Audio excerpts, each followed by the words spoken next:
There's no silver bullets before, but this is maybe the closest thing to a shortcut that I've ever known.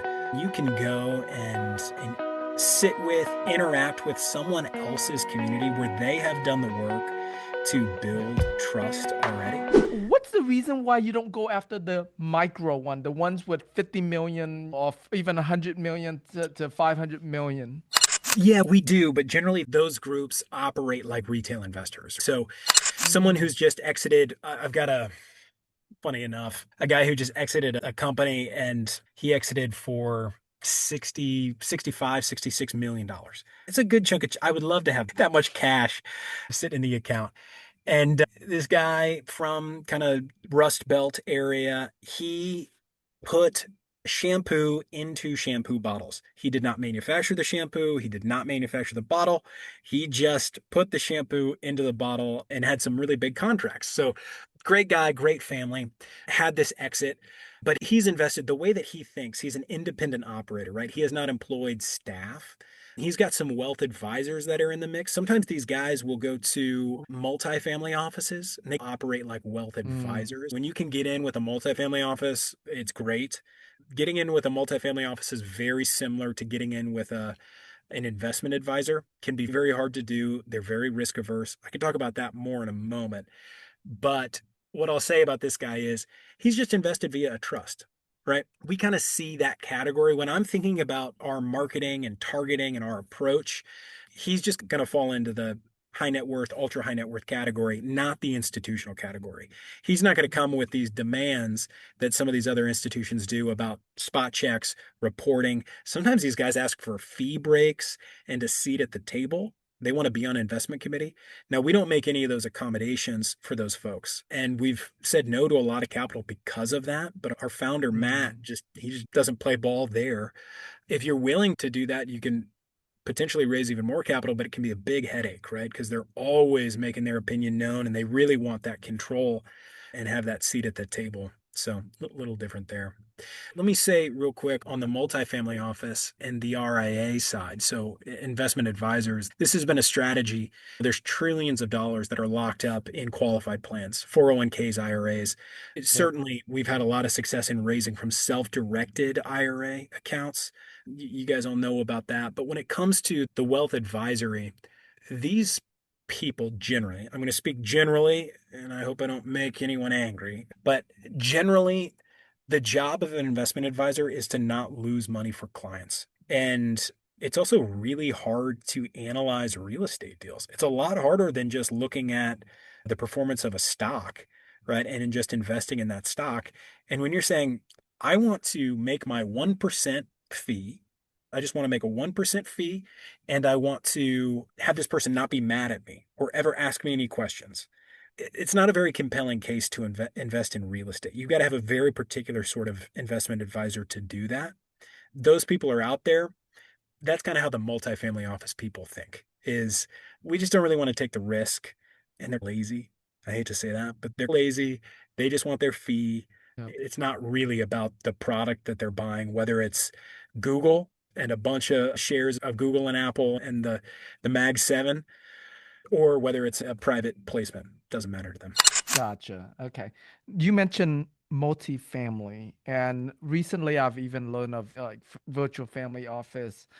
W- For those that are not familiar with the whole family office space, like how are these things differ? There are certain sort of net worth for them to fall under into like when they decide to go multifamily versus single family and stuff like that. Yeah, it's a sliding scale a little bit. So if you look at one end of the scale, you've got your wealth manager, right? So there's the independent RIA, and then it gets into these wealth management firms that do more estate planning for you. They do trust formation. Then that kind of gets bigger and bigger, and that branches into the multifamily office space, right? Where they're doing the estate planning for you, they're doing wealth management, they're doing your public equities trading, and then they can present to you these private deals as well. And Okay. then they might employ a fractional CFO or have a CFO in office for your family in particular that manages your books. And then you continue down the scale. There's these groups that are in the middle. There's the multifamily office that are established. Legacy Night, I think, is close to you. I think they're up in Dallas, actually, Tim. But they have 1,000 families that use Legacy Night. Then you get to the 4 or 5 families that have come together and they're saying, hey, we're friends. Maybe they were business partners in the past. Maybe they're just friends from life, but they decide we're going to start an entity and we're going to employ 2, 3, 4, 12 people. And we're just going to start our own little shop in house. And then you move into the mega family office, right? The big guys who they will employ their own staff just for their one family. That's what Bezos has done. That's what some of these really, the Walton family, they've got tens, upwards of 100 people on staff just managing their assets for them. So that's the scale of how it works. I see. Very interesting. Yeah. Let's switch gear a little bit to retail now. The kind of money that a lot of us are used to. Through your years of raising money, what are some of the top major marketing channels or ways that you have found to work well for you to raise retail money? Yeah, it's changed over time. And that's the pros and cons of marketing is that the tactics that you used yesterday aren't necessarily going to work today, but they worked yesterday and that was great. So we are always adapting and changing. I've certainly seen that over the past 10 years. There was a time that actually, let's go way back to when I first started raising capital. It was 506Bs. This was right after the Jobs Act. We could all raise capital now through that, through those provisions, the 506 provisions. And it was word of mouth through those 506Bs. It was doing educational webinars. It was all that stuff. Now that stuff really still works to a point. I love the webinar. I love the email drip campaign. We are still doing all of that. I love going to conferences and meeting people at conferences and speaking and doing panels. Like that stuff still works. And there's almost nothing that is as much of a shortcut sometimes to capital than actually shaking someone's hand, sitting down and having a conversation. Yeah. That sometimes just cuts through it all. When you're talking about social media, right? Advertising on Meta, so you're on your Facebook, Instagram account, when you're doing podcasting, when you're on YouTube, when you're doing all these things, it takes a little while to warm people up, right? And you Yeah. got to create what we would call top of funnel content, educational content to bring people in, to warm them up to you and really get them to trust you. So that stuff still works. We do that. We love that on the retail side. But I'll tell you, my favorite thing to do is steal investors from other people. I'll say it that way. And one way you can do that, I said there's no silver bullets before, but this is maybe the closest thing to a shortcut that I've ever known, which is when you can swap podcasts with people and when you can go and sit with, interact with someone else's community where they have done the work to Yeah. build trust already. And it's a little bit of this for that. It's quid pro quo, right? Where maybe they want to be on your podcast and you can kind of exchange. But the point I think is when my partner Matt or I go on these other podcasts, here's a watering hole, right? Where people are congregating that maybe we have not interacted with on social media yet. They haven't seen our content and someone else has already done the hard work to build trust with these people. These people are hyper engaged, they're a hyper engaged audience, and we can come in and ride on that trust a little bit, make our case, build those relationships ourselves. That's the closest thing to a shortcut that I've ever seen. And so that has been a very effective tool and very effective strategy for us there. These days, I still like doing these dinners, and I don't know if it's where I'm at in life or maybe I'm a little bored with some of the social media stuff, but I love hosting an investor dinner and telling our investors, hey, please, we would love for you to bring 2 or 3 friends, right? Whether they're accredited right now or not, or they're on their way to being accredited. We want to interact with as many people as possible. We just want to have interesting conversations and build relationships. And coming from that angle, I'll tell you, Tim, the ways that, as far as the money that we spend on marketing, the most bang for our buck is going on other people's podcasts and hyper focused dinners, right? There's a way to do dinners where you're just blowing Mm. money, but hyper focused dinners where you're inviting people to bring someone else and you're Mm. really pushing on that referral button. Those have been the best bang for our buck. A lot of work, a lot of time, most bang for our buck. Yeah, that's really good. So with your investor dinner, you invite existing investors and asking them for referrals. You don't, do you do a marketing campaign in that local city to also invite like new potential Yeah. investors there as well? Great question. Yes. So it's all about, we call it pulling every lever every day is the shorthand in house. So will call our investors. Say it's someone mentioned San Diego before. I love going to San Diego. We've got a lot of great investors there. So I'll call all my investors in San Diego. Hey, I'm doing a dinner on the 12th. Would love for you to be there. Would you consider inviting 2, 3 friends? In fact, if you have 5 friends that want to come, we buy them dinner. That's great. We just want to have this genuine, authentic interaction, and we'll give an update on the funds. It's not going to be a super Mm, organized pitch. We'll just give a short update. We'll answer questions. So we invite those people.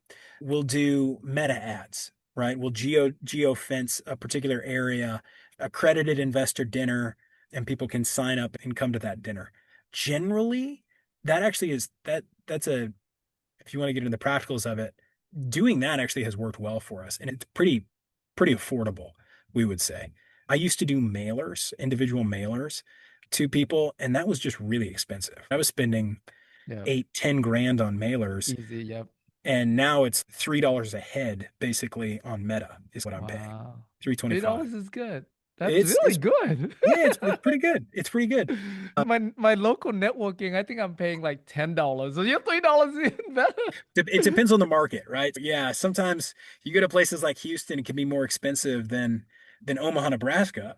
But sometimes those like secondary and tertiary markets, I love going to. We've had That's so true. much success in Nebraska and Iowa, just these really strange standout places. But it's a bunch of guys they're manufacturing guys. They got a bunch of cash. They're open to real estate. They like real estate a lot. They're skeptical of the stock market. Those have been good markets for us. Yeah, it's a great strategy. We really like those dinners. And it's That's fun. really good. Yeah, I like that. And you brought up something that, I there was another gentleman I interviewed, known him for a long time, but I've interviewed him not too long ago.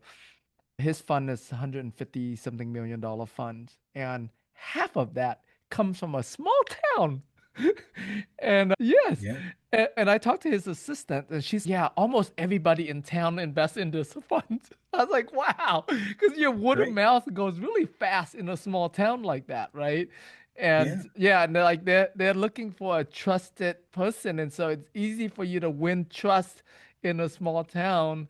And I'm curious because she lives in that small town. The founder of the fund does not. So I'm curious if like most of the investors come from her network.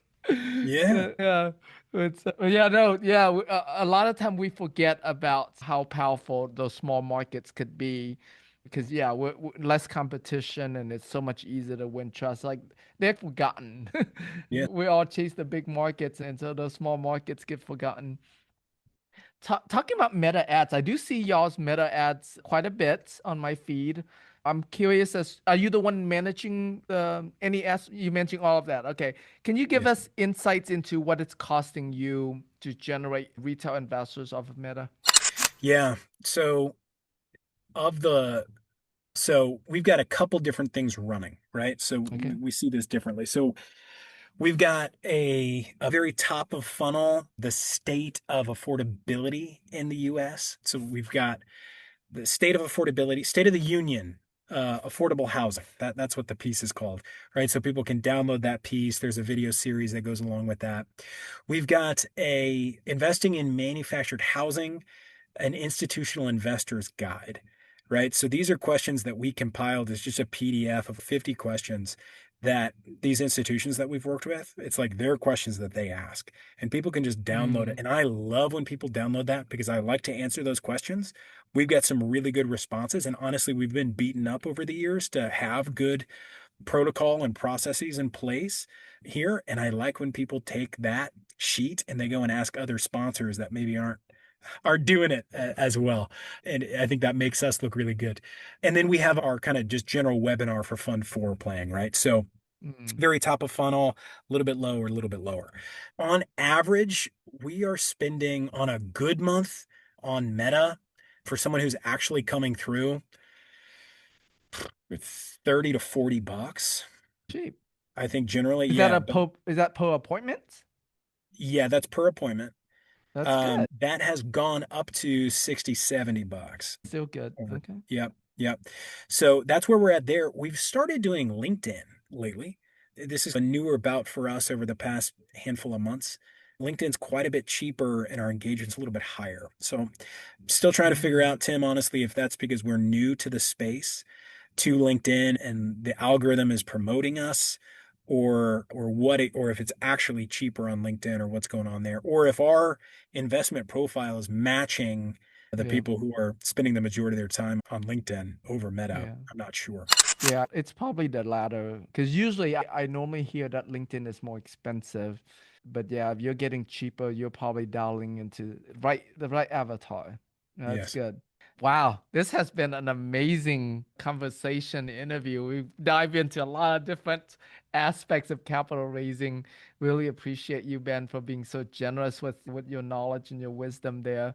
For those that want to reach out to you, learn more about you, about Crystal View Capital, the assets you do, this we have quite a bit of people on here that are fund of funds, fund managers doing fund of funds. I assume you guys do partner with fund managers as well. Is that correct?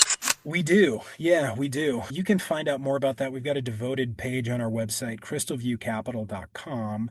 We also, for anyone who's associated with the Hero Alliance, we've got preferred terms for anyone who wants to raise some capital and partner with us here. So happy to continue the conversation there with Okay. anyone who would be interested. Awesome. And then for them to reach out to you, what's the best way? Do they Yeah, so just my go to the email is website? simply Ben at Crystal View Capital. You can go to our website, or I'm one of those people who's always on LinkedIn. So you can always find me, Ben Brundage, on LinkedIn. And so your role within the company is all things capital, equity capital. It is all things capital and then keeping investors happy along the way. Yep, that's right. Amazing. Amazing, Ben. Really appreciate you.